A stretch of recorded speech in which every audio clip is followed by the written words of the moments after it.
સુરતના સચિન જીઆઈડીસી વિસ્તારમાં ગભેણી ચોકડી પાસે આવેલી એક ખાડી પરથી 23 ઓગસ્ટ શનિવારે સવારે એક અજાણી મહિલાનો લટકતી હાલતમાં મૃતદેહ મળી આવ્યો હતો। આ ઘટનાને પગલે સમગ્ર વિસ્તારમાં ભયનો માહોલ છવાયો હતો। પોલીસ અને ફાયર વિભાગની ટીમે સ્થળ પર પહોંચી તપાસ હાથ ધરી હતી। આ મામલે હત્યા કે આત્મહત્યા તે અંગે રહસ્ય ઘેરું બન્યું છે અને પોલીસ દ્વારા વધુ તપાસ હાથ ધરવામાં આવી છે।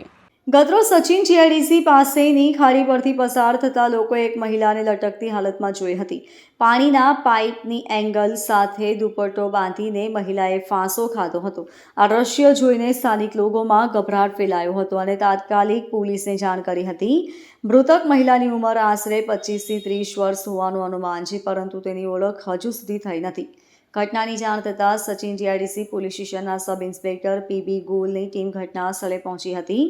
પોલીસના જણાવ્યા મુજબ મહિલાએ દુપટ્ટાથી ફાંસો ખાધો છે, પરંતુ આત્મહત્યા છે કે હત્યા તે અંગે કોઈ ચોક્કસ નિષ્કર્ષ પર પહોંચી શકાયું નથી। મહિલાનો મૃતદેહ ખાડી પર લટકતી હાલતમાં હોવાથી તેને નીચે ઉતારવા માટે ફાયર વિભાગની મદદ લેવી પડી હતી। સચિન નોટિફાયર ફાયર બ્રિગેડના જવાનોએ ભારે જહેમત બાદ આ મૃતદેહને નીચે ઉતાર્યો હતો। ત્યારબાદ મૃતદેહને તાત્કાલિક પોસ્ટમોર્ટમ અર્થે સુરતની સિવિલ હોસ્પિટલ ખસેડાયો છે। પોલીસે હાલ તમામ દિશામાં તપાસ કરી રહી છે। પ્રાથમિક દ્રષ્ટિએ આ ઘટના આત્મહત્યા લાગી રહી છે, પરંતુ ઘટના સ્થળના સંજોગો જોતા હત્યાની શક્યતાને નકારી શકાય નહીં। જો આત્મહત્યા હોય તો તેની પાછળનું કારણ શું છે, અને જો હત્યા હોય તો કોણે કરી અને શા માટે કરી, તેવા અનેક પ્રશ્નો હાલ પણ ઉકેલ્યા છે। પોસ્ટમોર્ટમ રિપોર્ટ બાદ જ મોતનું સાચું કારણ જાણી શકાશે।